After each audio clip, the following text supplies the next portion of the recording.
Boa noite a todos. Eu me chamo Rosilene, tenho 53 anos e moro em Passatempo, Minas Gerais.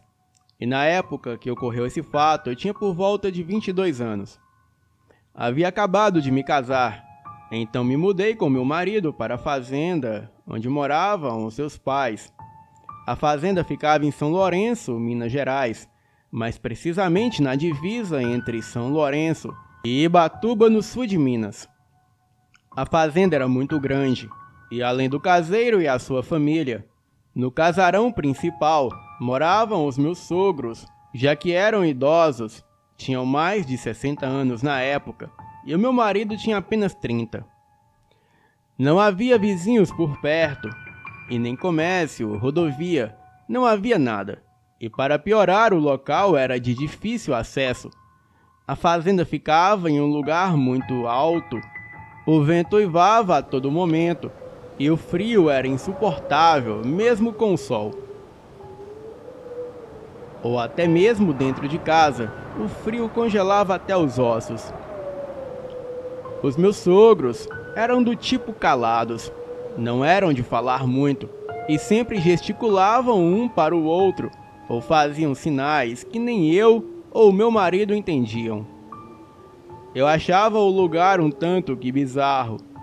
O caseiro e a sua família sempre contavam causos de assombrações por aquelas bandas, mas como eu morria de medo, eu nunca ficava lá com eles no alpendre da fazenda escutando esses causos.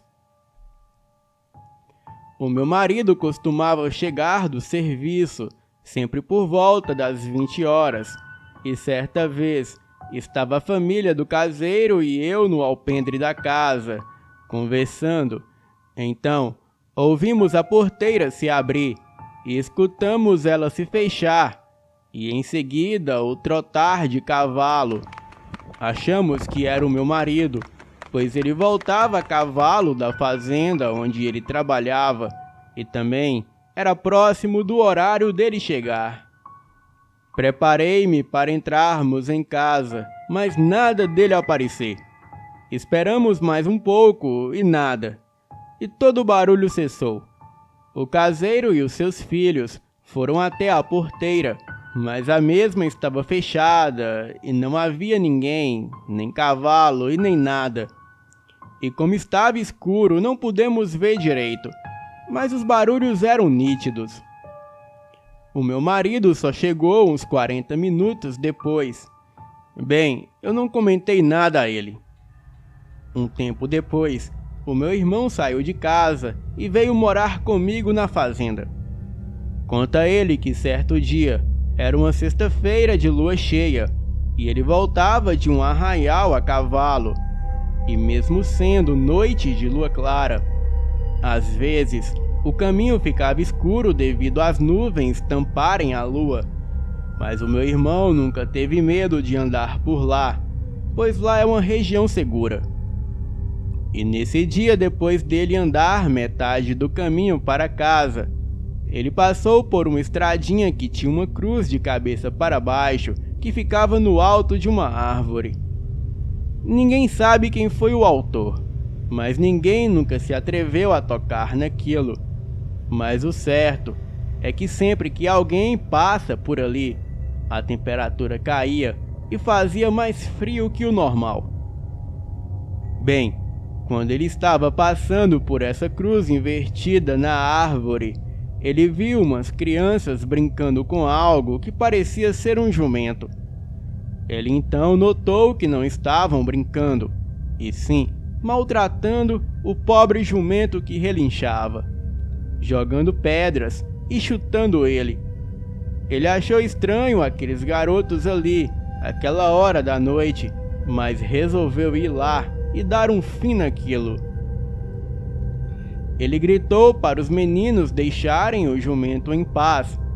Então, os 3 garotos que estavam lá pararam e olharam para ele. Vocês 3, parem com isso. Isso é uma covardia.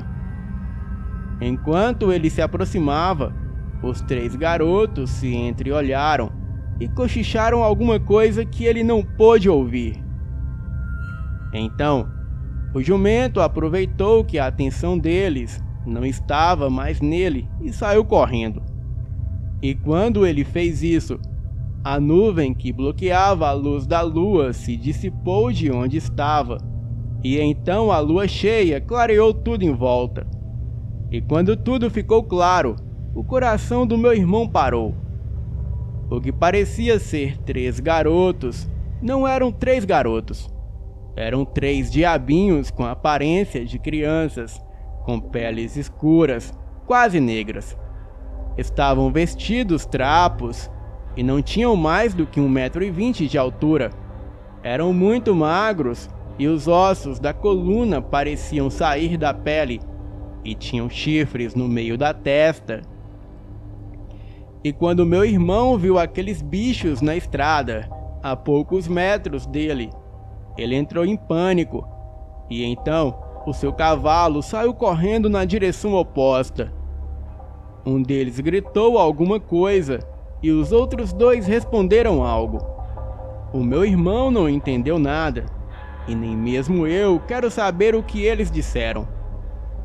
Mas a voz dos diabinhos era algo assustador, uma voz muito grave e profunda, muito grossa, que parecia ser proferida por um gigante, mas saindo de criaturas que pareciam crianças.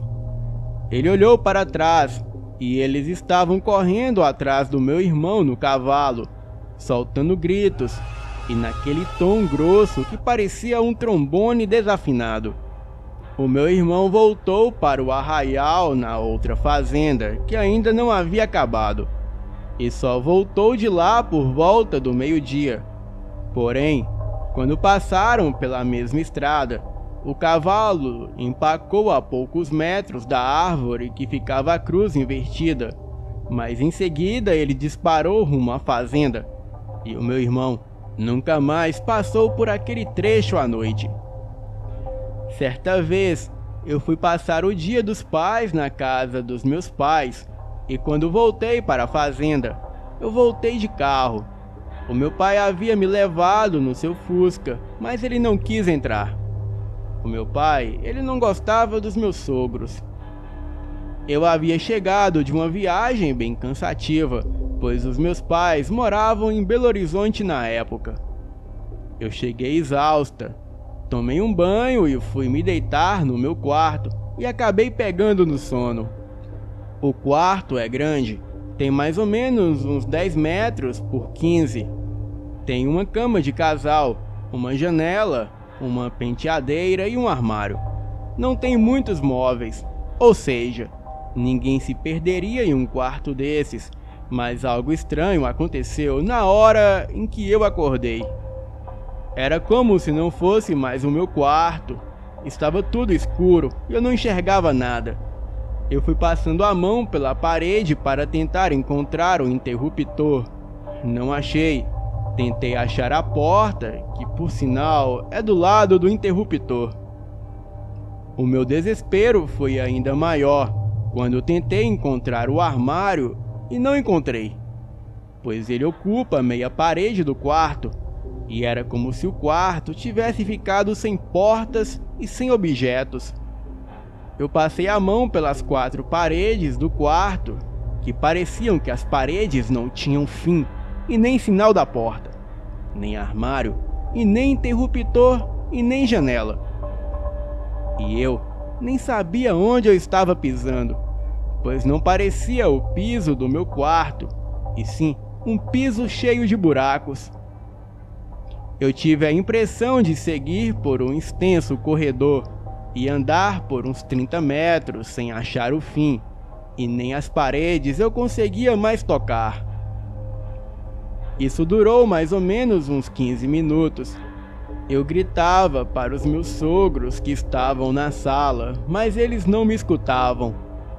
Muito assustada com o que estava acontecendo, eu cheguei a pensar que estava sonhando, e posso dizer que foi real, pois eu senti dor na hora em que me dei uns tapas para conferir se realmente eu estava acordada.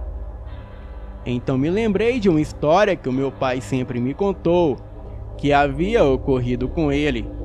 Ele estava caçando E de novo, fiquei um tempo pensando na história do meu pai.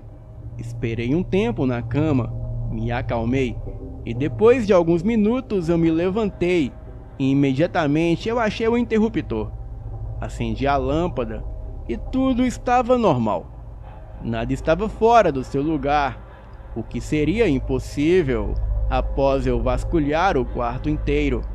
Ainda inconformada com o ocorrido, eu abri a porta e fui para a sala. Falei sobre o ocorrido com os meus sogros e, para minha surpresa, tal fato também já havia ocorrido com a minha sogra, naquele mesmo quarto, há alguns anos atrás. Depois disso, eu nunca mais gostei de ficar naquele quarto sozinha. Não por medo do desconhecido, mas sim medo de ficar nele e talvez presa para sempre. Eu contei essa história para o caseiro e a sua família, e foi quando o caseiro revelou que aquela fazenda sempre foi assombrada. Ele disse sobre a coisa que corria à noite gritando pelos telhados, e também contou uma história que me deixou muito intrigada. Dizia ele que em uma certa noite de lua cheia, pois essa cena já é clássica por aqui, mas agora não haviam mais assombrações novas, disse o caseiro se lamentando. Ele também disse que as assombrações têm prazo de validade. Dizia ele que todo mundo que morre antes de vencer o seu tempo na Terra fica aparecendo para os outros, e bem antigamente isso acontecia muito por lá, pois naquele alto passava uma estrada de boiadeiro. Ele apontou na direção e disse que eram os tropeiros tocando os animais. E quando havia uma rixa, naquela época, sem lei, dos tempos antigos, não precisava de muito motivo para um matar o outro nas tocaias. Uma vez, por trás da capela que tem na colônia de moradores, apareceu um homem desconhecido de cabeça baixa, andando lá bem em cima de um piso onde tinha acabado de jogar uma camada de cal. Ou seja, qualquer passarinho que pisasse lá ia deixar um rastro. Chamaram um homem, ele não respondeu e desapareceu no iluminado quando acenderam os lampejos. Foram ver de perto e não tinha rastro no cal. Era assombração, dizia Nico, o caseiro. Talvez um daqueles boiadeiros caído em desgraça nas brigas de faca de outrora. Mas o pior foi o que aconteceu com o cachorro que tinha na fazenda, um cão branco e destemido que enfrentava qualquer bicho. O seu Nico estava cortando vara de eucalipto quando ouviu um barulho estranho saindo do meio do mato. O cachorro logo se alvoroçou e correu para lá, arreganhando os dentes. Todo mundo parou para ver, pois se fosse um bicho qualquer, não ia sobrar nada do coitado. Mas de repente, o cão bravo, ele deu um gemido fino e voltou com o rabo entre as pernas e com a moral perdida. Era o lobisomem, pois logo em seguida todos ouviram um uivo estrondoso e passos pesados se afastando dali. Dizia o seu Nico. Depois que os meus sogros morreram, a fazenda foi abandonada, pois nos mudamos para outra cidade de Minas e vivemos aqui até os dias de hoje. O estranho é que ninguém nunca quis comprar a fazenda. O caseiro tomou conta de lá por muitos anos, até que decidiu ir embora sem mais e nem menos. O motivo, segundo ele e sua família, eram os espíritos dos meus sogros que os atormentavam e não os deixavam em paz, pois não paravam de falar de uma tal botija de ouro que eles haviam deixado enterrado embaixo do abacateiro. Mas o seu Nico disse que esse dinheiro não era dele, e ele não queria dinheiro nenhum amaldiçoado. Bem, se eu não fosse medrosa, eu voltava lá em busca dessa tal botija de ouro. Boa noite, e vão dormir logo.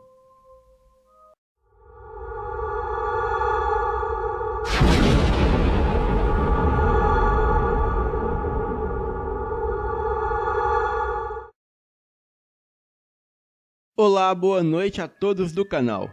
Eu me chamo Carla Pérez, tenho 42 anos e sou de Blumenau, Santa Catarina. A história que eu vou contar agora é bem conhecida por alguns dos meus familiares e ocorreu na minha adolescência. E toda vez que vamos conversar sobre alguma coisa, tem que se tocar nesse assunto. Os meus parentes mais velhos, acima de 60 anos, nunca gostaram que a gente, primos e netos, comentassem sobre o acontecido. Aliás, um fato os quais eu jamais irei me esquecer, pois até hoje, antes de dormir, eu me recordo com muito medo, não com a mesma intensidade de medo como na época em que ocorreram os fatos, mas um grande receio que eu possa passar por algo parecido novamente. Aconteceu uma semana antes do Natal de 1997, e nesse dia, o meu pai organizava a ceia de Natal com o meu tio materno. O combinado foi de irmos no outro dia à casa dele para ficarmos até o dia da festa, pois já faziam 8 dias que ele havia comprado uma casa e se mudado para lá. O meu tio estava a fim de inaugurá-la com toda a família. Eu deveria ter por volta dos meus 17 anos nessa época, mas me recordo da bela casa que o meu tio havia comprado. O bairro em que ele comprou a casa, haviam poucas casas. Havia mais matagal do que casa. As ruas eram de chão batido. A vizinhança era estranha. E durante a noite se ouvia alguns uivos pelo bairro.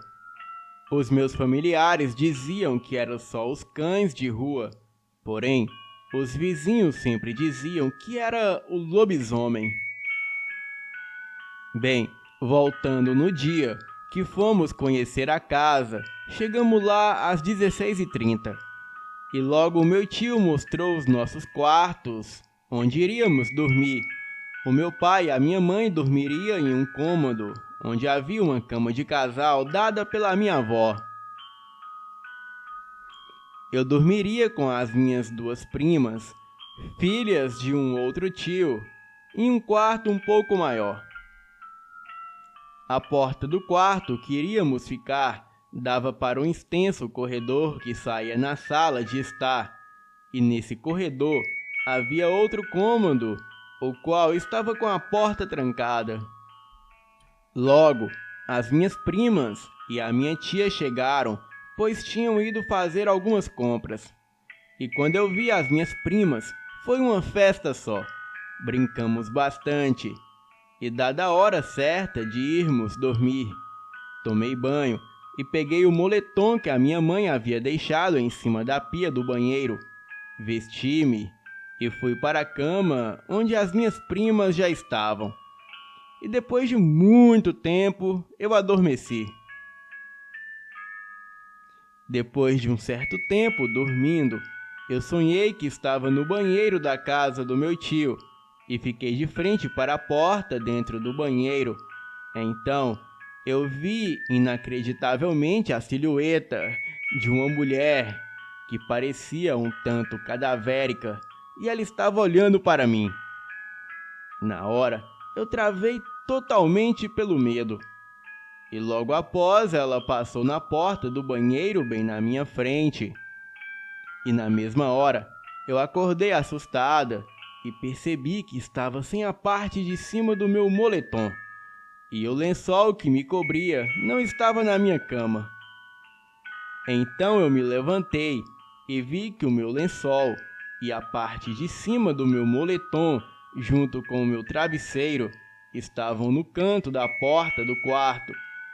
E o que eu considero mais estranho de tudo é que eles estavam dobrados no canto da porta. Com uma sensação macabra e de pés descalços, Eu fui até a porta para pegar as minhas coisas, e nesse momento, quando eu me abaixei, foi quando o pior aconteceu.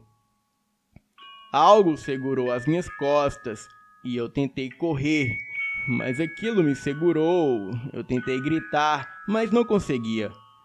Era como se aquilo tapasse a minha boca. Então eu fui arrastada do chão do quarto para debaixo da cama. E eu só via escuro e mais nada. E tinha a sensação que longos braços saíam debaixo da cama e me arrastavam até lá. Lutei contra aquilo, mas o medo me venceu.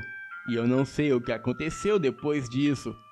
Só sei que eu apaguei e só acordei por volta das 4 horas da manhã, ainda debaixo da cama.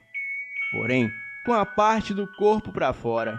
Não sei como as minhas primas não acordaram com todo aquele alvoroço, mas eu não me lembro de vê-las no quarto. Na hora, eu nem posso descrever como eu fiquei. Eu corri para a cama, desdobrei o lençol, me cobri, peguei o travesseiro e o coloquei na cabeça. E com o medo tremendo, mas com uma grande curiosidade, eu dei uma olhada embaixo da cama e lá não havia nada. Então, rapidamente olhei para a porta do quarto com a cabeça embaixo do travesseiro e nesse mesmo momento eu vi que a luz do corredor piscava sem parar. Na mesma hora, eu parei de olhar e quando pensei que tudo havia acabado, eu senti algo puxar o lençol que eu tinha acabado de me cobrir. Então olhei mais uma vez para a porta e vi com os meus próprios olhos o lençol sendo arrastado para fora do quarto. Foi aí que finalmente eu consegui gritar chamando os meus pais. Quando os meus pais chegaram com o meu tio, as minhas primas não estavam no quarto e a minha mãe me abraçou. E foi quando o meu tio me perguntou: "Onde estão elas?" Eu disse chorando que não sabia. Só sei que por fim o lençol foi encontrado estirado no corredor e as minhas primas estavam dormindo no corredor em frente à porta do banheiro e ali no chão. E quando elas acordaram, perguntaram o que elas estavam fazendo ali e quem as colocou daquele jeito. Bem, não preciso nem dizer que elas não faziam ideia. Nunca mais fomos para a casa do meu tio, e pouco tempo depois ele comprou uma cruz que tem Jesus e a colocou na sala para livrar a casa do mal. Mas no outro dia, a cruz estava de cabeça para baixo, e sempre que ele colocava a cruz do jeito correto, misteriosamente a cruz aparecia invertida. Ele passou por muita coisa naquela casa.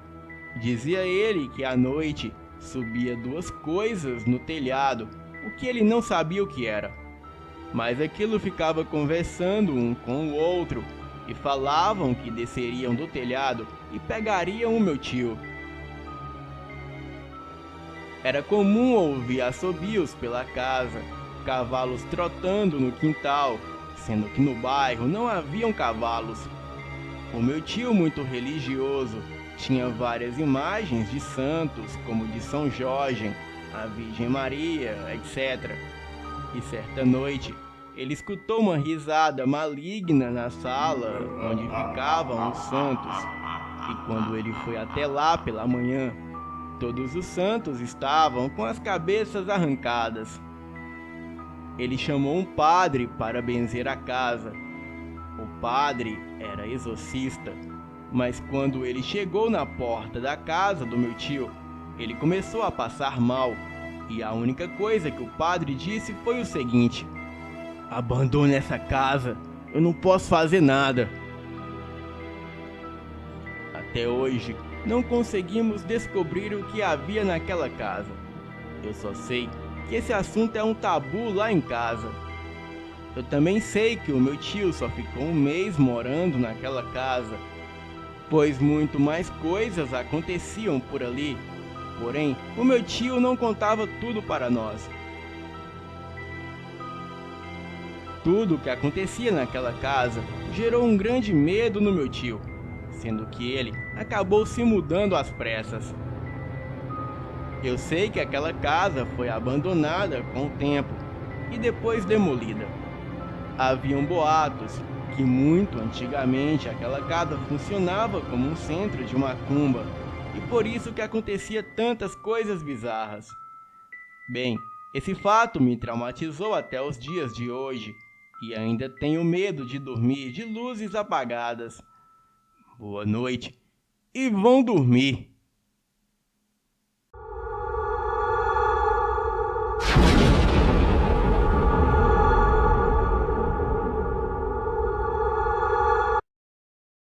Boa noite a todos do canal. Eu me chamo Arthur e as coisas que aqui vou contar aconteceram durante a minha infância e adolescência em São João de Meriti, no Rio de Janeiro, mais precisamente no bairro que no passado era uma única e grande fazenda. Tudo começou quando os meus pais se mudaram de Engenho de Dentro, no Rio de Janeiro, e compraram um terreno em Vilar dos Teles em 1979. Nessa época, o meu pai teve que ralar muito para pagar o que havia comprado e também para a construção da casa, que a princípio tinha somente 2 quartos, uma sala, um banheiro, uma cozinha e uma copa enorme. Bem, eu sou o caçula e tenho um irmão 2 anos mais velho que eu, sendo que depois que a casa ficou praticamente pronta, faltando apenas o acabamento, nós nos mudamos para lá. E nessa época, eu já tinha os meus 14 anos e o meu irmão 16. Logo na primeira noite, quando nos mudamos, percebemos que havia alguém batendo na porta da cozinha e ao mesmo tempo estava tentando forçá-la para abrir. O meu pai imediatamente se armou de ferro e facas e, junto com o meu irmão, se prepararam para pegar quem estava tentando forçar a porta.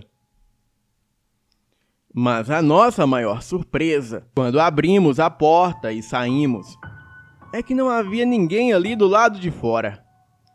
Nessa noite, nada mais aconteceu e fomos dormir intrigados com o caso.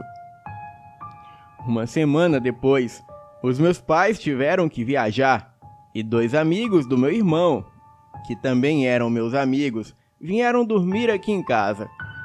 E nesse dia, só estávamos nós 4, pois os nossos pais precisaram fazer uma viagem para o funeral de um parente distante do meu pai.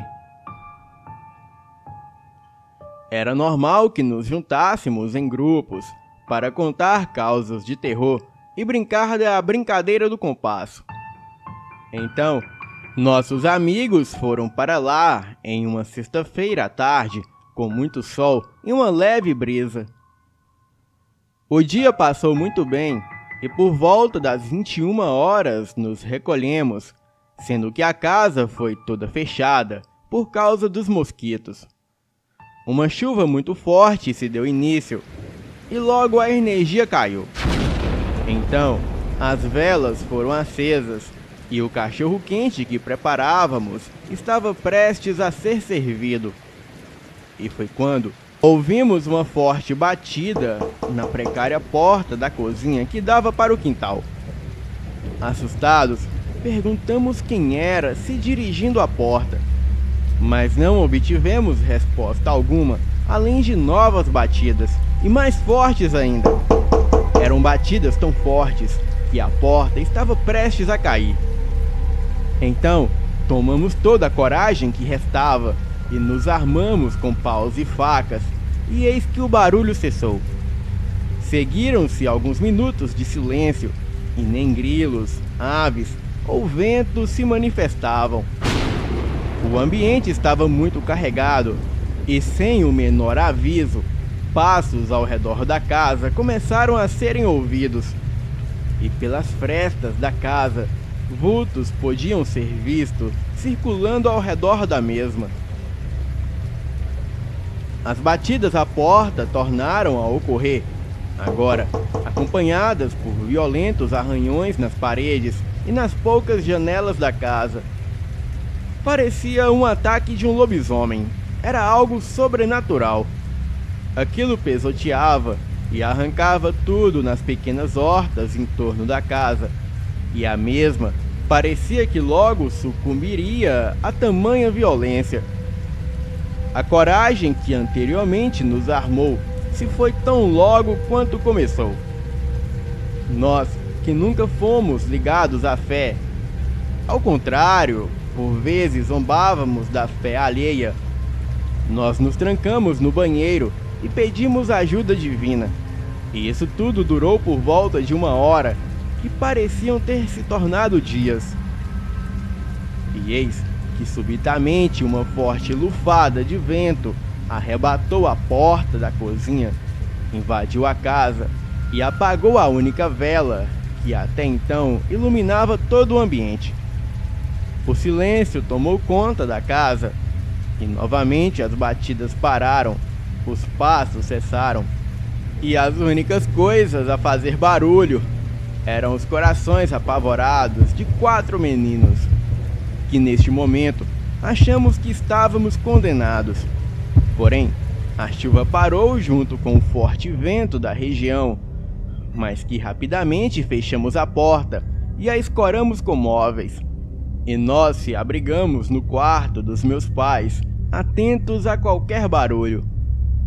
Pegamos no sono e quando acordamos, os nossos 2 amigos arrumaram as suas coisas e partiram da nossa casa.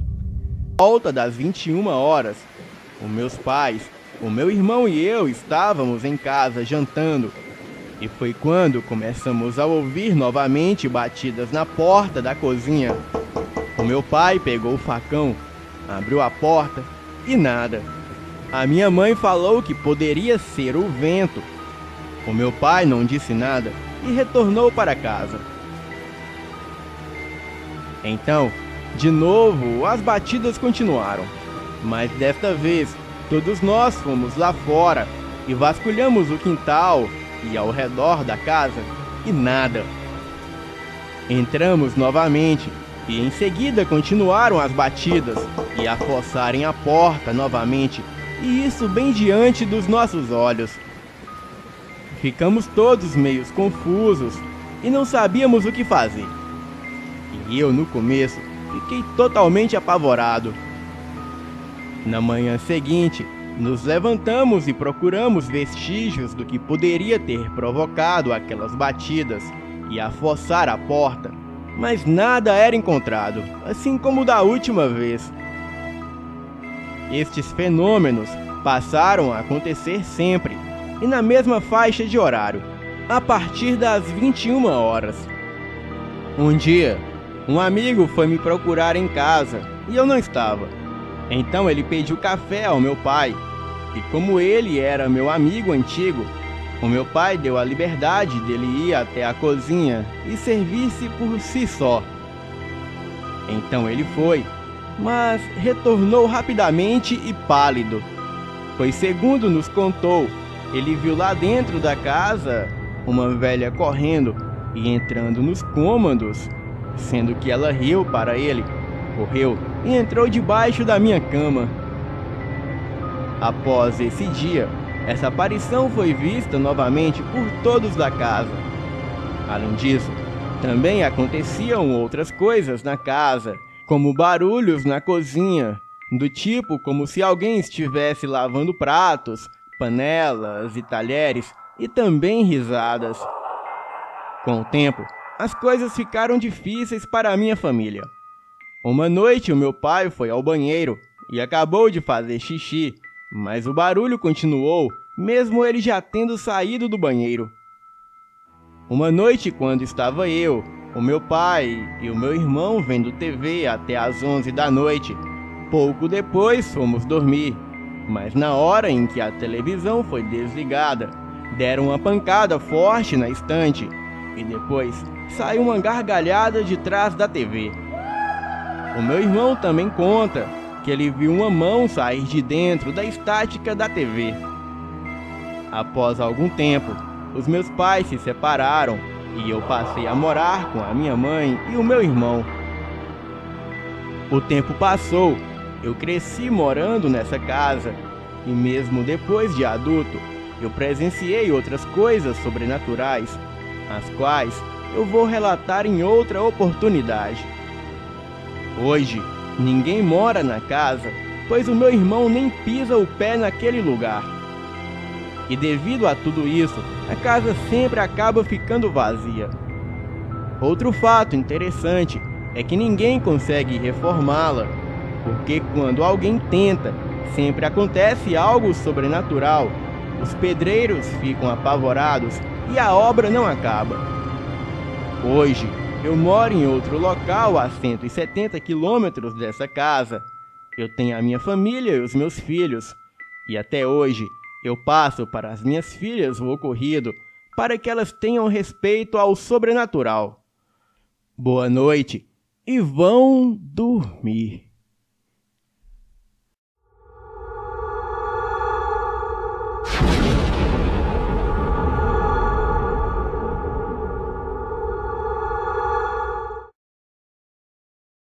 Olá, eu me chamo Cleuzeni, tenho 42 anos e moro em São Paulo. Há alguns anos, eu havia me mudado para um sítio afastado do centro da pequena cidade de Ribeirão Bonito, São Paulo, onde eu morava na época. Nesse sítio, acontecia coisas um tanto assustadoras e intrigantes. O nosso sítio ficava entre as cidades de Ribeirão Bonito, Guarapiranga, no interior de São Paulo. O acesso ao sítio era feito por estradas de terra, tendo pouquíssimas moradias pelo trajeto, existindo mais matas, pastos e plantações.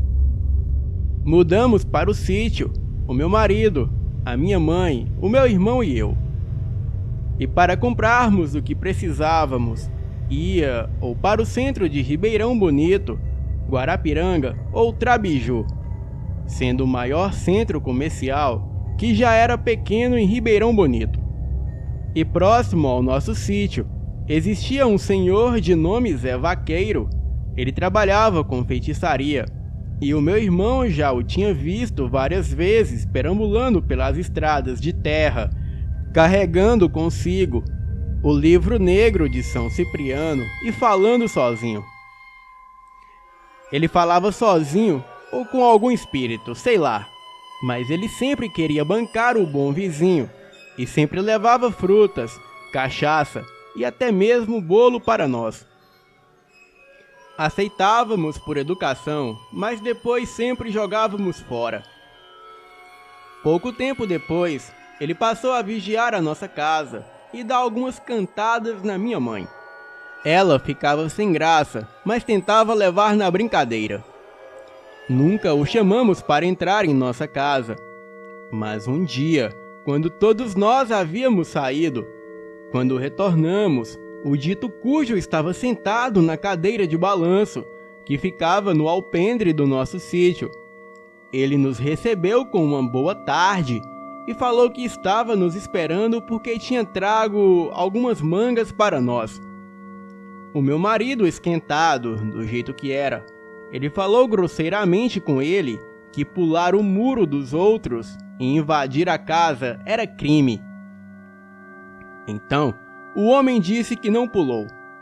O meu marido o chamou de mentiroso e disse que lhe daria umas porradas se ele não fosse embora naquele momento. Então, o homem fechou a cara, se levantou e disse: "Eu não pulei de haste de muro nenhum. Venha cá, que eu vou mostrar para vocês como se há a porteira trancada." Ele ficou do lado de fora e pediu ao meu marido para trancar o portão, e assim ele o fez. Então, do outro lado do portão, o homem começou a falar umas palavras estranhas, e o portão se escancarou na mesma hora. O meu marido tinha trancado por dentro com um cadeado, e era impossível alguém abrir do lado de fora sem o arrombar. Ele ameaçou o meu marido e disse que era melhor ele tomar cuidado, senão ele ia amanhecer com a boca cheia de terra. Ficamos apavorados e cortamos de vez o contato com aquele homem. E teve outra vez que eu, e o meu marido passeávamos no mato para colhermos algumas ervas, e do nada, o homem apareceu na nossa frente, em cima de um cupinzeiro. Tomamos um susto, então ele perguntou ao meu marido se ele queria aprender como se fazia isso. O meu marido disse, não, obrigado. Então, ali mesmo de cima do cupinzeiro, o homem fechou a cara e desapareceu diante dos nossos olhos. Voltamos para casa correndo e assustados. E certa vez, o meu irmão passou de bicicleta em frente ao sítio dele e ouviu ele conversar com alguém, mas dessa vez o meu irmão escutava uma segunda voz. Não era como das outras vezes que ele conversava sozinho. Então o meu irmão entrou no sítio e foi escondido pelas paredes laterais da casa para ver quem era a pessoa misteriosa. E foi aí que ele viu de onde vinha a voz. Era do fundo do quintal, onde havia algumas bananeiras. O homem estava em pé, em cima de uma das folhas da bananeira, e lá embaixo havia um ser negro de chifres que mais parecia uma sombra do que algo materializado. Aquilo dava gargalhadas sinistras, enquanto o homem pulava de uma folha de bananeira a outra. E foi aí que o ser disse: "E aquele curioso lá atrás bisbilhotando, nós pega ele?" O ser disse isso sem nenhum dos dois olharem na direção do meu irmão.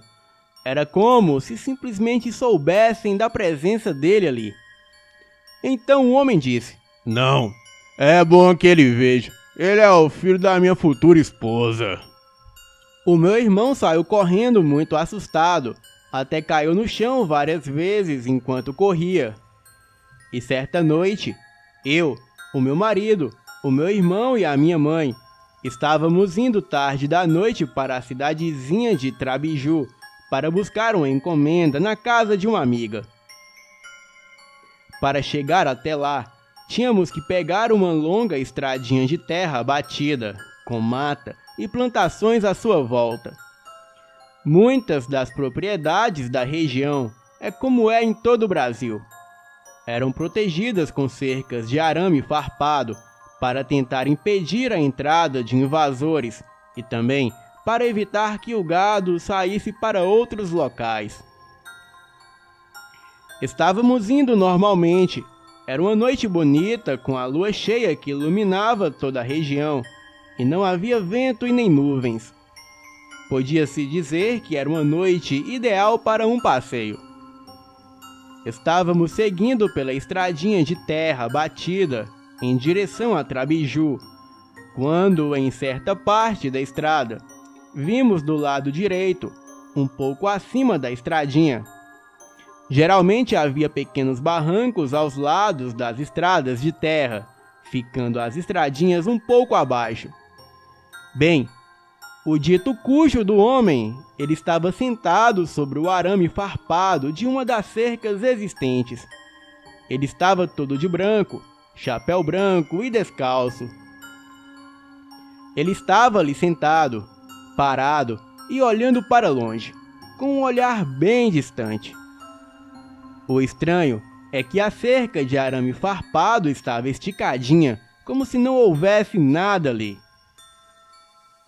Também comento que seria impossível alguém ficar sentado bem em cima de um arame farpado.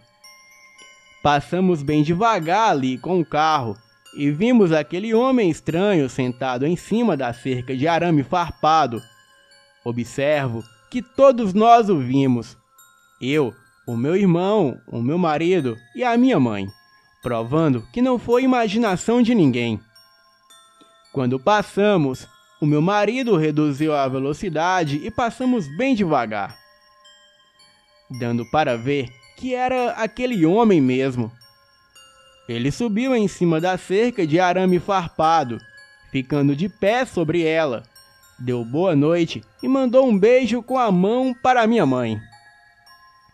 A minha mãe, muito religiosa que era, fez o sinal da cruz e mandou que saíssemos dali imediatamente. Ficamos imaginando como ele fez aquilo e fomos para Trabiju.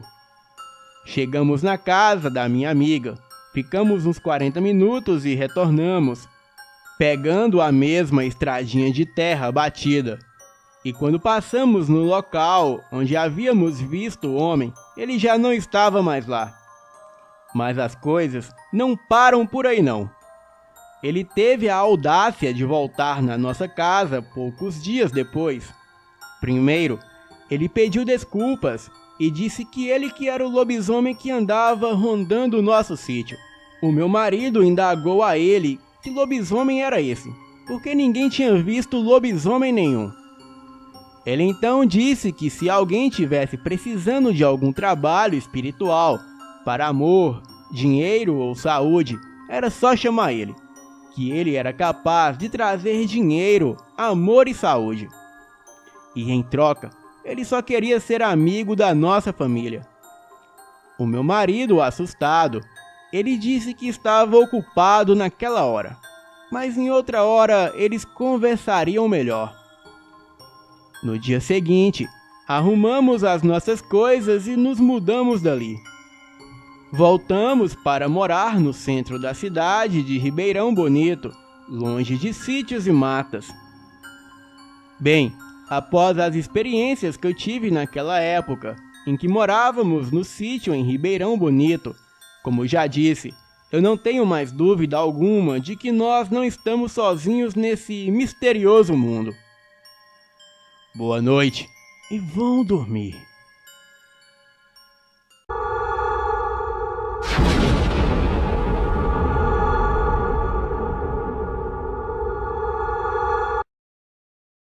Olá a todos do canal, eu me chamo Marcos. Estava me lembrando dos casos que ouvia quando criança, contado pelo meu pai e pela minha mãe, e me lembrei de um fato que aconteceu quando eu tinha 18 anos e hoje eu tenho 55. Em minha cidade, Itaguaí, no Rio de Janeiro, eu cresci ouvindo relatos de pessoas, inclusive parentes e amigos, que tiveram encontros com lobisomem e outros bichos ou fantasmas. Mas no meu bairro, relatos sobre lobisomens é algo antigo e frequente. Naquele tempo, a minha família e vizinhos se reuniam na porta de casa para contar causos de terror. Era uma época muito boa, e narrarei aqui alguns desses causos. Ainda hoje, há casos de avistamentos de lobisomens e outras aparições, mas eu nunca dava crédito às histórias dos antigos, até que um dia aconteceu comigo. Num sábado à noite, no mês de junho, fui a uma festa junina, a Festa dos Mineiros, muito badalada aqui na cidade. Saí da festa, deixei a minha namorada em casa e fui para a minha casa. Morávamos bem perto um do outro. Cheguei, abri o portão da garagem, guardei o meu Fusca verde na garagem e entrei em casa. Tranquei a porta, fui beber uma água e procurei dormir.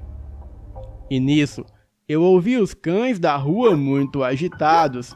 Inclusive, os nossos 2 cães estavam latindo muito no quintal. E eu me lembrei na hora dos relatos de avistamentos que o povo do bairro contavam. Eu pensei então, vou ver essa merda agora. Eu fui para a porta da sala que dava para o portão, abri a janelinha da porta e ouvi um barulho estranho vindo lá da garagem. Eu pensei comigo, não é lobisomem nada, é algum safado tentando roubar o meu carro. Abri a porta, saí na varanda e não vi ladrão algum. O que vi foi um baita cachorro negro, muito negro, com os pelos altos e arrepiados, e parecia coisa de filme de terror. A parte de trás do corpo tinha poucos pelos, e a da frente era muito peluda, como uma juba de leão, mas todo preto. Impressionava pelo porte, e era mais ou menos do tamanho de um boi, enorme, e as patas dianteiras eram pequenas, desproporcionais ao corpo, e as outras 2 traseiras. Ele parecia andar arrastando a parte da frente do corpo no chão.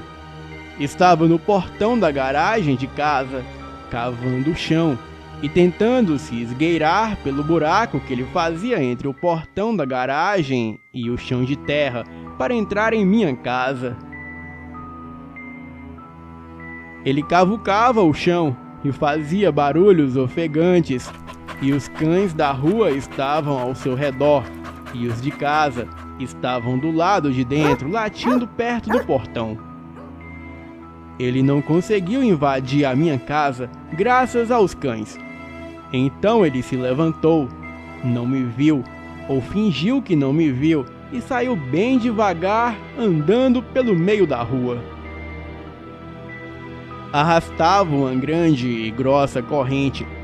Ele saiu andando devagar e uivando, e os cães foram atrás latindo. E já dentro de casa, ainda podia ouvir o seu uivo e os latidos dos cachorros. No outro dia, bem cedo, eu contei para o meu pai o que eu havia avistado, e ele me chamou de doido e irresponsável. Disse que eu podia ter morrido. Então, eu contei para o meu sogro e ele me disse a mesma coisa. Pode parecer estranho um evangélico dizer isso, mas é a pura verdade o que relatei. Tempos depois, outras pessoas da vizinhança, inclusive da igreja, também avistaram a mesma criatura. Os mais antigos no bairro dizem que essa criatura vive por aqui há décadas, e há vários relatos de aparições, e ninguém sabe de onde vem, o que deseja e para onde retorna. Todos só sabem que é aterrorizante, e essa foi uma experiência muito apavorante para mim.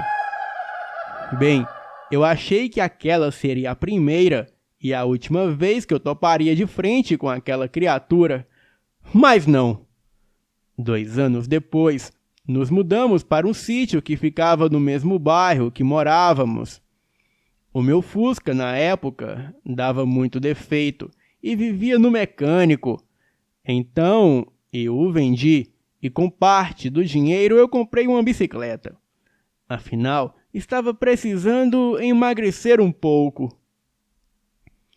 Naquela época, morávamos eu, os meus pais e mais 2 irmãos mais velhos nesse sítio. E todos nós trabalhávamos no sítio, com as nossas plantações e criações. Bem, eu vou explicar para que vocês entendam como tinham que fazer para chegar nesse sítio. Tinha que atravessar um portão de metal que dava para a rua principal, e depois você tinha que andar uns 300 metros e passar por um portão de madeira, e depois tinha que andar mais 1,5 km no meio de um breu, pois não tinha iluminação no caminho, e era rodeado de árvores centenárias para chegar na minha casa. Naquela noite, como sempre, eu assisti TV e ouvi um pouco de música, e só estava em casa eu e a minha namorada. Aí, eu me lembrei que tinha que levar ela em casa e também tinha que levar comida para o meu avô num sítio próximo dali. E isso era por volta das 7 horas da noite. Mas como qualquer rapaz, eu ainda demorei para sair de casa para levar comida para ele.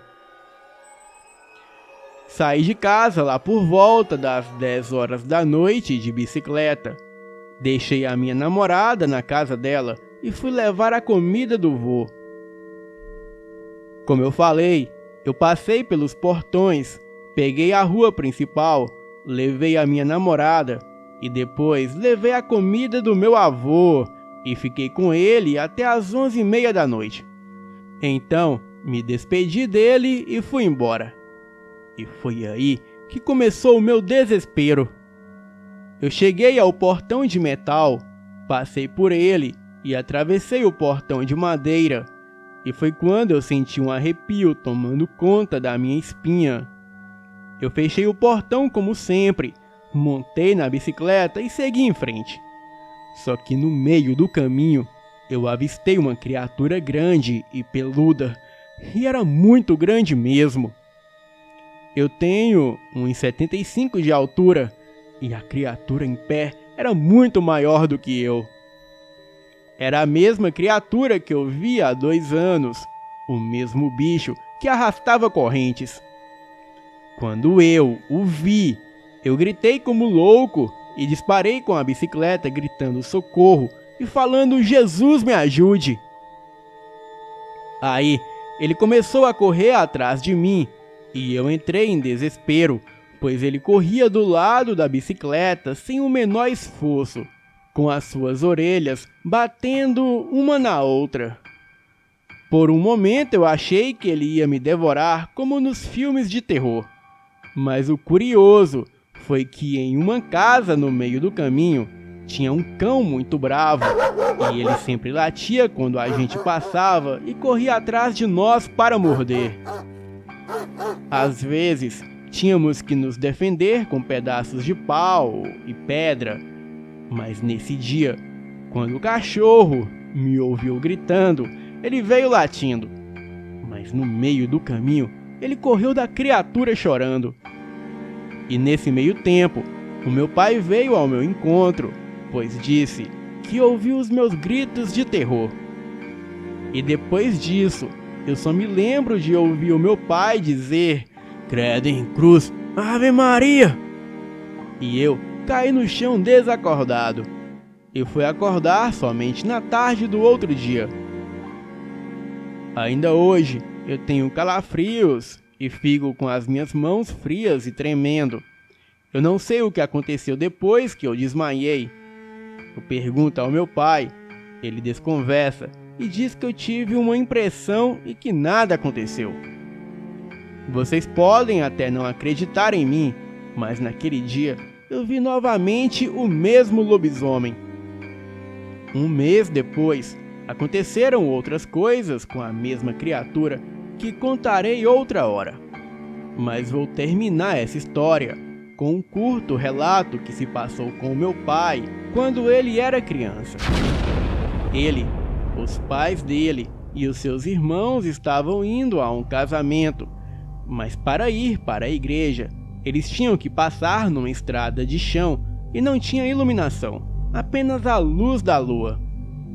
Uma nuvem se moveu no céu, cobriu a lua, então ficou tudo escuro. E de repente, um barulho de trote de cavalo começou. Os meus familiares escutaram e foram para a borda da estrada, para o cavaleiro passar no meio da estrada. O meu avô ainda deu um boa noite, senhor, mas ninguém respondeu. E quando a nuvem se moveu e a lua mostrou seu brilho, não havia ninguém na estrada. Isso era impossível, pois não teve nem sequer um minuto de escuridão e simplesmente aquela pessoa misteriosa desapareceu. Eles não se deixaram se abalar, mas também aquilo não saiu da cabeça deles tão cedo.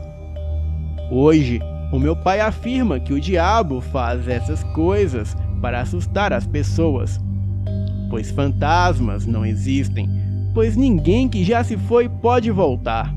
Sim, essa história também é verídica, e os meus tios juram com a mão na Bíblia que isso de fato foi real. E nenhum deles gostam de mentiras ou armações.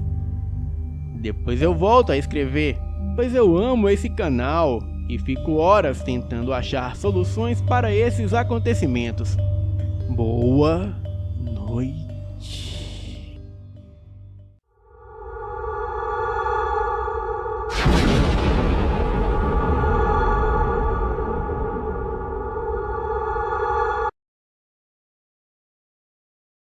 Boa noite a todos do canal.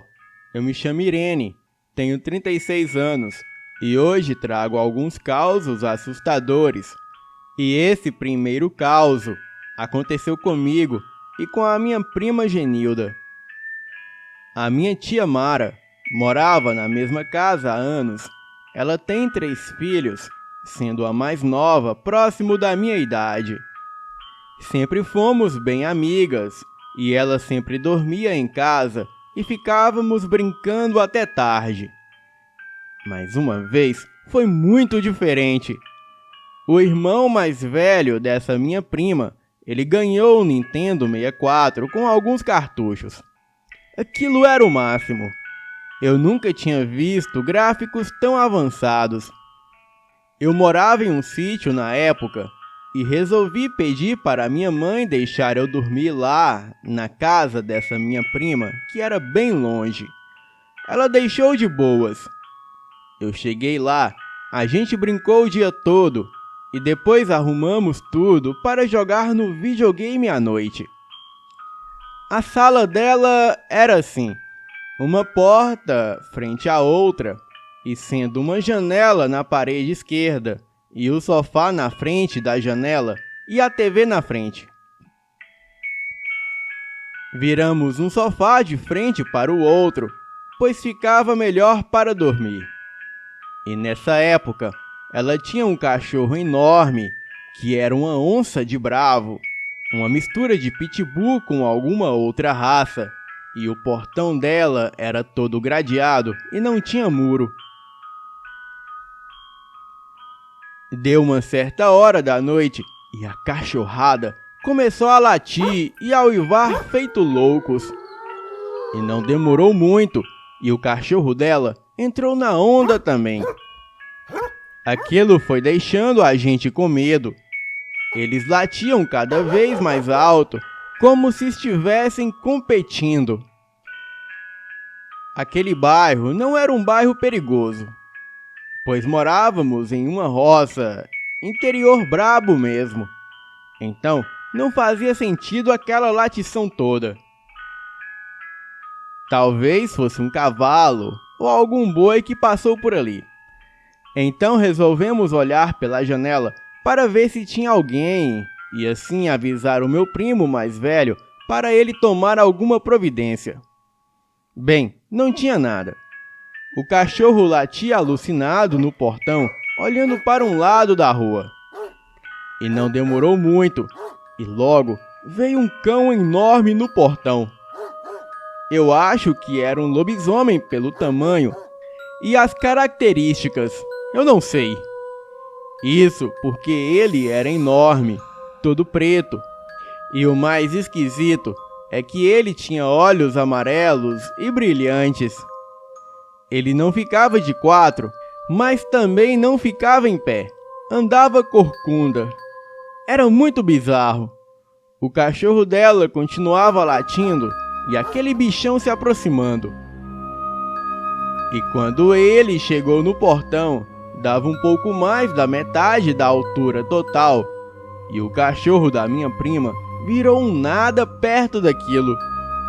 Ele começou a recuar e parou de latir. Então, ele foi perto da coisa e aí recuou para o fundo do quintal, correndo e chorando, e ficou lá. Eu nunca tinha visto uma criatura daquela. A coisa ficou parada lá e começou a encarar a janela que estávamos virada para a rua. Então a fechamos e corremos para a cama da minha tia, e aquilo foi horrível. No outro dia, o cachorro ainda estava totalmente abatido e parecia traumatizado. E nunca mais eu dormi na casa dessa tia. Esse próximo caso não ocorreu comigo, e sim com a minha tia Claudete, irmã da minha tia Mara. Bem, quando éramos crianças, eu e as minhas irmãs às vezes dormíamos na casa da tia Claudete, que era na roça e não possuía energia elétrica. Ela sempre nos contava os seus causos de aparição que ocorriam por aquelas bandas, e nós ficávamos apavoradas só de ouvi-la contar. Esse próximo caso se passou com a minha tia Claudete, e eu narrarei os fatos com as palavras da minha tia para melhor entendimento. Vou contar uma história verdadeira que aconteceu comigo após sair do trabalho. E quando me lembro, me dá arrepio em todo o meu corpo. Eu saía do trabalho por volta das 19h30 e levava mais ou menos 20 minutos do trabalho até atravessar uma ponte que passa sobre o Rio São Francisco, na cidade de Pedra de Maria da Cruz, em Minas Gerais. Em um dia muito frio e chuvoso, estava eu indo atravessar a ponte sobre o Velho Chico, quando olhei e vi que tinha um rapaz parado no meio da ponte. Não era um rapaz comum. Ele usava um sobretudo preto, uma capa vermelha, um chapéu preto e fumava charuto. Olhei para os lados e para trás e vi que não tinha ninguém para atravessar junto comigo, pois sempre tem um pessoal atravessando neste lugar. Quando vi, parei e fiquei com muito medo. Rezei e pedi a Deus que me guardasse naquele momento, pois eu senti um pressentimento muito ruim no trajeto. Então, comecei a atravessar a ponte e quando olhei para frente, eu vi uma mulher, eu indo e ela vindo empurrando um carrinho com uma criança e estando ela na chuva e a sombrinha no carrinho da criança. Aí tomei coragem e agradeci a Deus, pois eu e ela nos encontraríamos justamente onde o rapaz estava parado. E passando pelo rapaz, olhei para ele, mas ele nem se mexeu. A mulher com a criança no carrinho estava com a cabeça baixa e também não me viu. Bem, outro fato estranho foi que quando eu olhei para o carrinho, eu percebi que não havia criança nenhuma ali. A mulher simplesmente empurrava um carrinho vazio com uma sombrinha pendurada nele. Então, andei bem depressa e dei uma virada para trás para ver se a mulher havia passado normalmente perto do rapaz, e foi quando eu levei um susto. O rapaz estava no mesmo lugar e a mulher havia desaparecido em fração de segundos. Achei tudo tão apavorante, pois quem conhece a ponte do Velho Chico sabe que ela é muito grande e leva no mínimo uns 10 minutos para atravessá-la a pé. Quando cheguei no ponto de ônibus para esperar o ônibus até Januária, uma cidadezinha ao lado de Maria da Cruz, eu rezei novamente agradecendo a Deus, pois na minha opinião, ele mandou aquela mulher esquisita para que o rapaz não me enxergasse. Hoje, quando lembro, ainda sinto um arrepio e me recordo muito bem desse caos. Eu continuo atravessando a mesma ponte até hoje, e quando o dia está frio e chuvoso, eu me recordo nitidamente do que aconteceu naquele dia, mas hoje eu não tenho mais medo. Porém, o Rio São Francisco é cheio de lendas e mistérios, e muitos afirmam que ali é a morada de uma criatura chamada Caboclo d'Água. Bem, esse próximo caso aconteceu com o avô da minha tia Claudete em meados da década de 1960. Nessa época, ele morava em um sítio no Brejo do Amparo, em Minas Gerais, bem na divisa com Januária. E naquele tempo era comum os trabalhadores da roça se encontrarem logo depois do jantar e do banho em uma venda, dessas vendas de sítio muito simples e com iluminação de lampião, para beberem um pouco e jogarem cartas. O meu avô, sempre que podia, estava presente na roda de cartas com os amigos, e quem conhece a zona rural sabe que a noite é um breu só. E essa noite havia muitas nuvens encobrindo a lua, o que deixava a estradinha de terra ainda mais assustadora e perigosa. Pois bem, em uma noite de sexta para sábado, vinha ele voltando para casa montado em seu cavalo, e já era lá pelas 1h30 da madrugada.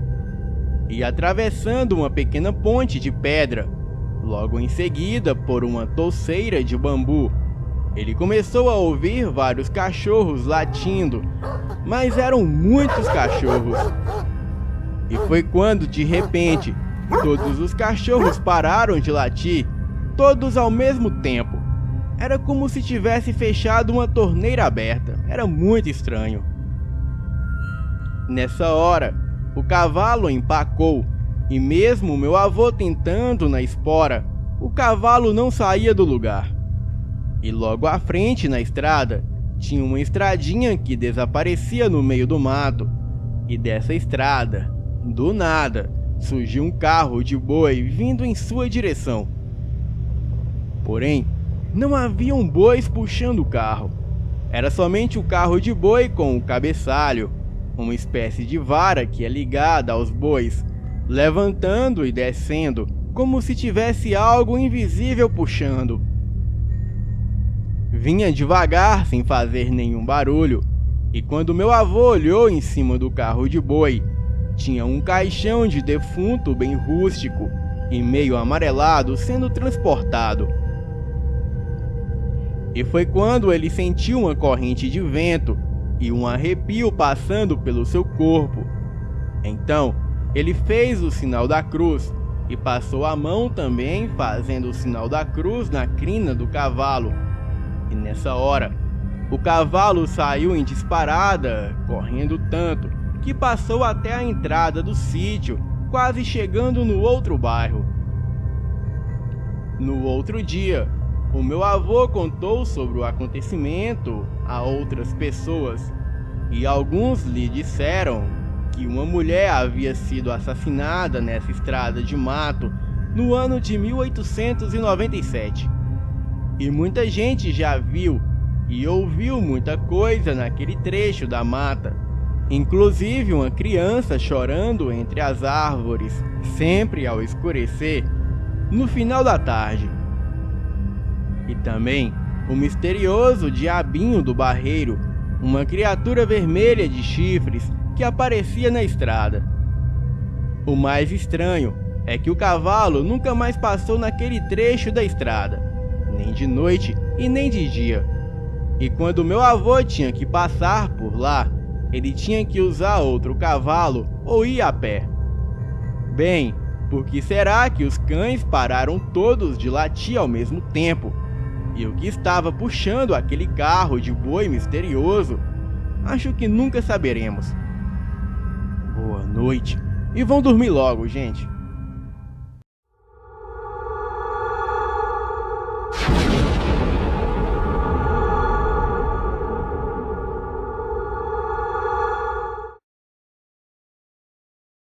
Existe um fórum na Deep Web sobre licantropia, criado por um rapaz que usa o pseudônimo de Rangel, e os seus métodos para se transformar em lobisomem são certeiros, e tem quase 100% de aprovação dos usuários do fórum que fizeram o ritual.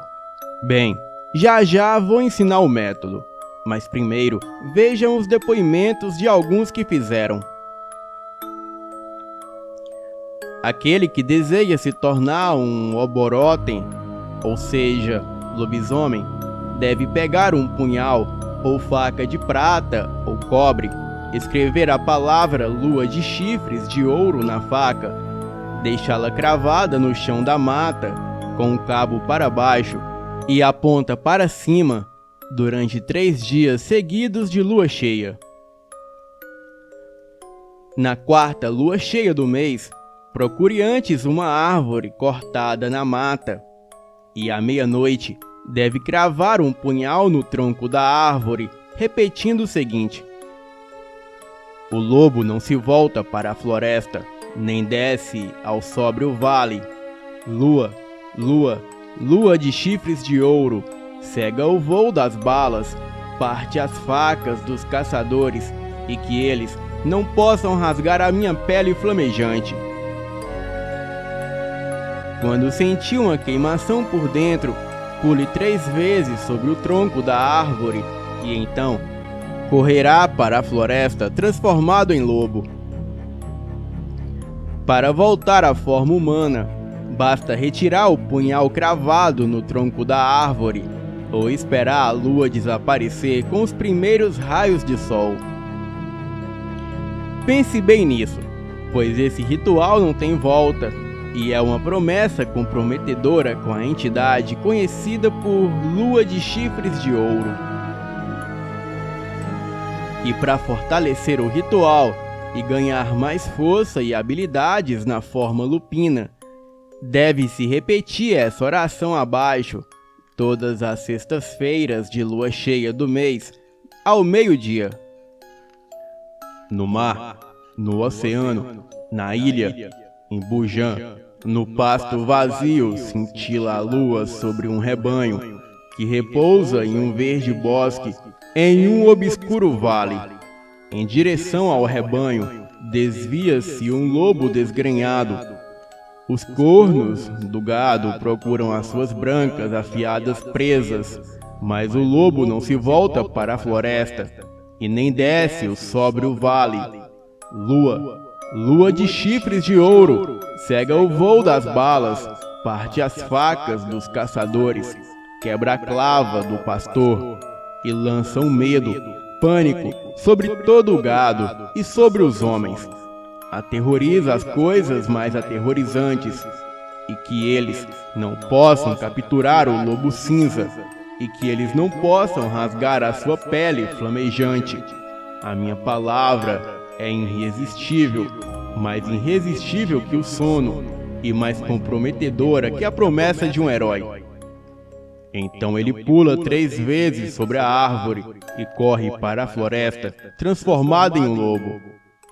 Esteja ciente que se trata de uma oração pagã e não se sabe ao certo qual entidade se denomina Lua dos Chifres de Ouro, mas há especulações de que seja o demônio Paimon ou o demônio Amon.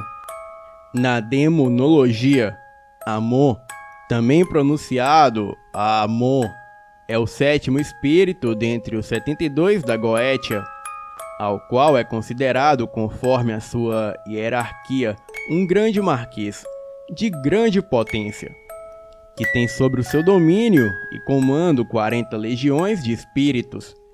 Ele é retratado e visto sob a forma de um lobo, com a cauda de uma serpente, vomitando flamas de fogo, possuindo uma significativa força iniciática, porém, conforme a sua afinidade e sintonia, ele toma na forma de um homem com traços caninos, igual a um lobisomem, e também como um homem com uma cabeça de corvo ou coruja. Então não se assuste se depois do ritual você passar a ter sonhos com essa entidade, porque é certo que isso vai acontecer. Mas se você for leal ao pacto, nada de ruim lhe acontecerá. Agora, vou falar um pouco sobre o outro espírito, que muitos licântropos acreditam que ele também usa o pseudônimo de Grande Lua de Chifres Dourados, que se trata do Rei Paimon. O 9º espírito nessa ordem é Paimon, um grande rei muito obediente a Lúcifer. Ele aparece na forma de um homem sentado em cima de um grande lobo, com uma coroa, a mais gloriosa, sobre a sua cabeça. É acompanhado por um bando de lobos com cabeças de homens, e eles uivam diante a chegada de Paimon. E Paimon possui uma poderosa voz e fala jorrando palavras desconhecidas que o homem ou mulher só é capaz de entender se tiver na forma lupina. Bem, tudo se trata de confiança. À medida que Paimon tiver confiança em você, ele passará a lhe obedecer. Esse espírito pode ensinar todos os segredos da licantropia, além de coisas secretas. Descobre qualquer coisa que esteja sobre a terra ou sob as águas. Descobre também o que está em sua mente e onde ela se encontra, ou algum outro desejo que o lupino queira saber.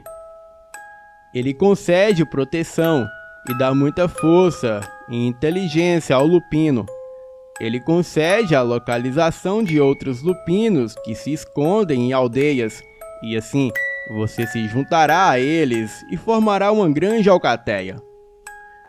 Paimon pode ensinar qualquer arte que você deseje. Ele deve ser esperado pelo oeste, e basta chamá-lo 102 vezes na mata, onde se encontra a faca cravada sobre o tronco da árvore. Porém, só se deve fazer isso se tiver total controle sobre a transformação. E assim que escutar os uivos que procedem à sua chegada, deve se tornar um lupino o mais rápido possível, pois se Paimon te encontrar na forma humana, ele vai confundir a sua mente e te enganar, fazendo assim você se tornar um Kami. Para quem não sabe, um Kami é um lobisomem pactuado. Ele é 10 vezes mais forte que um lobisomem comum, porém, ele não tem consciência e nem controle dos seus atos, podendo acabar até mesmo com a sua própria família.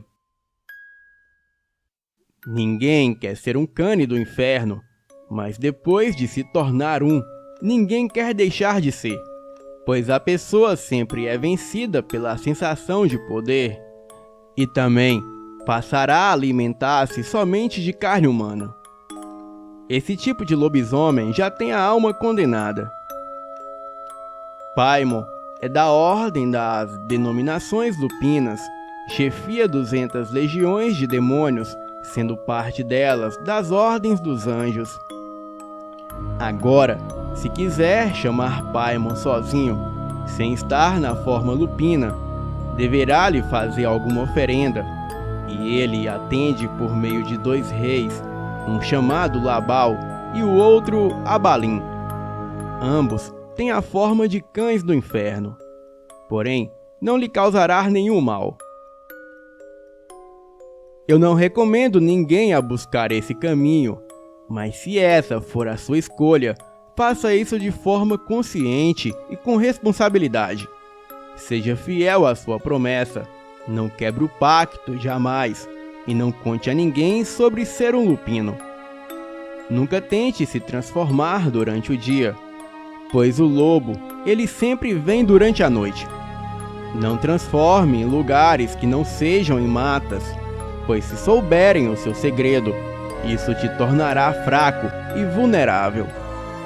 Alimente somente de animais pequenos e jamais se alimente de humanos, pois uma vez que fizer isso, jamais deixará de fazer. E lembre-se, só ataque humanos se tiver um motivo justo para fazer tal ato. Uma vingança justa, mas não queira se tornar justiceiro ou herói. Bem, se tiverem alguma dúvida, deixem nos comentários que eu responderei a todos. Boa noite.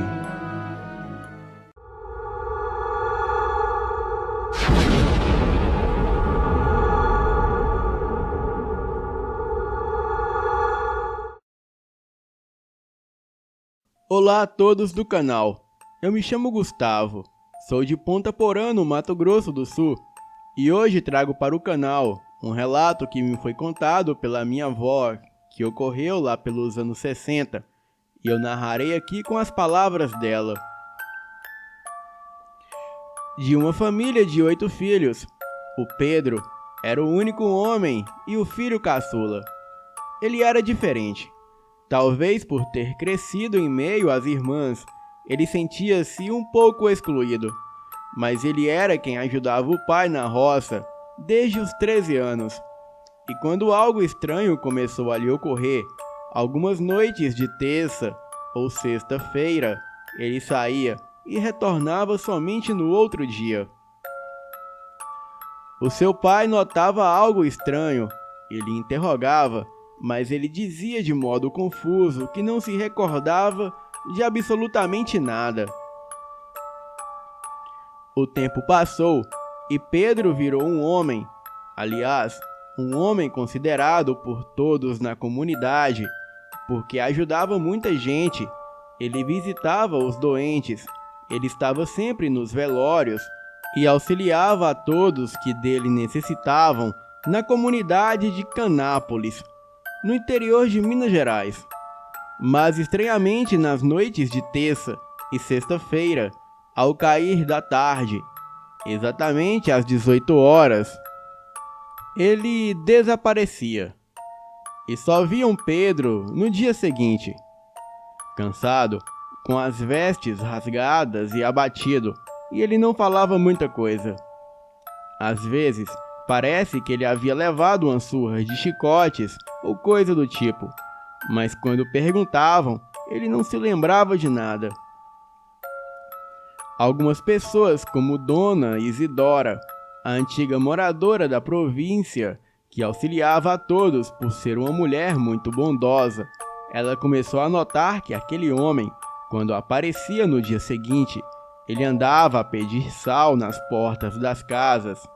Então, a Dona Isidora e tantas outras pessoas assentiam e, sem questionar, eles cediam as xícaras de sal. O Pedro agradecia e, virando-se para o lado da rua, ele ia embora sem dizer muita coisa.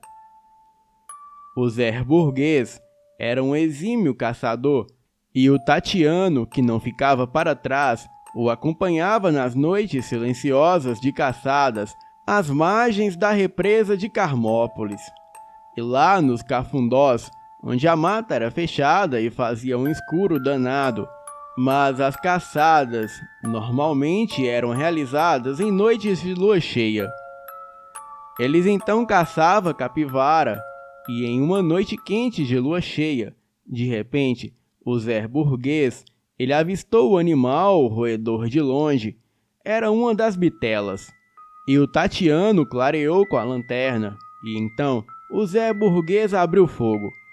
Mas nesse momento, ele ouviu um uivo de lobo muito forte, que tiniu os ouvidos dos amigos caçadores, e aquele som ensurdecedor aproximou-se dos dois que se arredaram, gritando ainda mais forte. A capivara havia morrido após o tiro, mas eles avistaram um enorme cachorro ou lobo, peludo e de olhos vermelhos como fogo, que além de abocanhar a capivara morta, partiu para cima dos dois homens.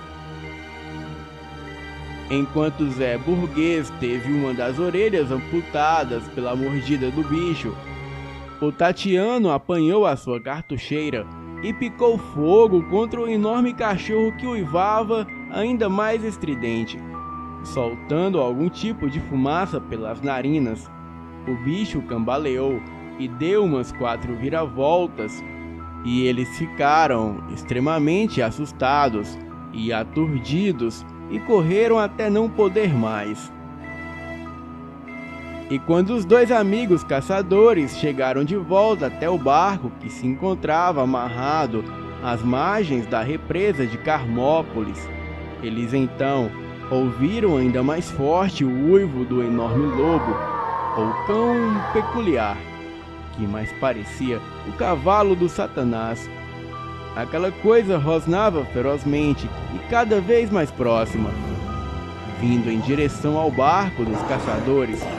Então, o grunhido aproximava-se cada vez mais perto deles, e quando novamente clarearam o farolete, eles avistaram aquele enorme cão peludo, correndo de 4 patas em direção ao bote. Os seus olhos rubros como sangue, mas pareciam o semáforo do inferno em sinal vermelho.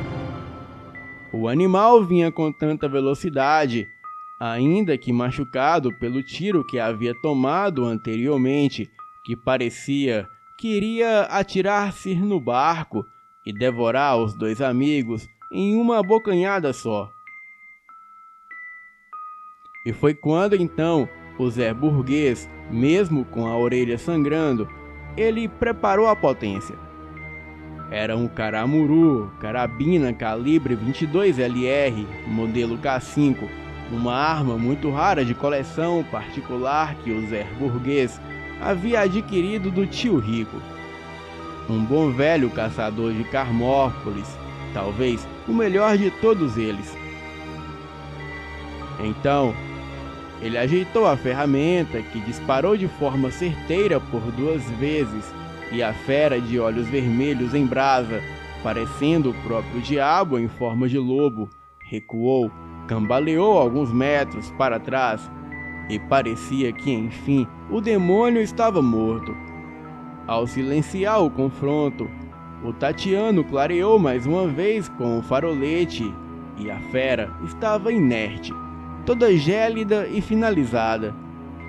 Eles comemoraram o abate do Beelzebub de 4 patas.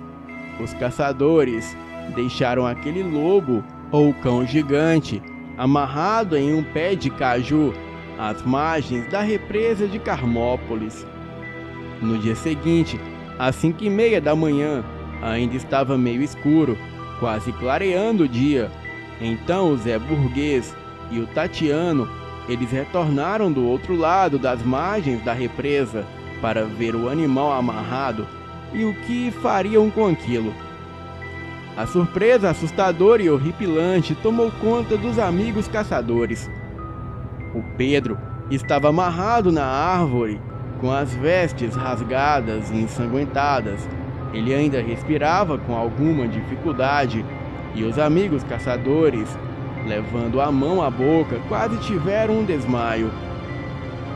Eles não sabiam se gritava ou chamavam a polícia, o hospital, o delegado ou o senhor prefeito. E foi quando o Tatiano disse: "Por favor, Zé, ninguém vai acreditar na gente, é melhor ficarmos quietos." E o Zé Burguês concordou. E como Pedro ainda respirava, embora com alguma dificuldade, os amigos perceberam os sinais vitais e o levaram ao hospital de Carmópolis, e após um certo período ele se recuperou, embora tivesse ficado com algumas sequelas. Os 2 amigos caçadores não tocaram mais no assunto, e o Pedro, como sempre, não se lembrava de absolutamente nada. Somente anos mais tarde, o Tatiano e o Zé Burguês contariam a história em alguns velórios por lá, mas o tempo passou e a lenda continuava na província. O homem de roupas rasgadas continuava voltando no clarear dos dias seguintes para pedir sal nas casas, e ficava claro que o Pedro era o lobisomem de Carmópolis. O Pedro, ele morreu, mas a lenda continua atormentando até hoje o local, e as pessoas que vivem em Carmópolis, elas passam longe, muito longe da estradinha do sítio, onde viveu o lobisomem da província. Bem, este fato é real e me foi contado pela minha falecida avó, que morreu no ano de 1994. E como ela era uma mulher idônea e não gostava de inventar mentiras, eu acredito totalmente em seu relato. Ela também me contou outros causos que em breve eu trarei aqui no canal. Boa noite e vão dormir.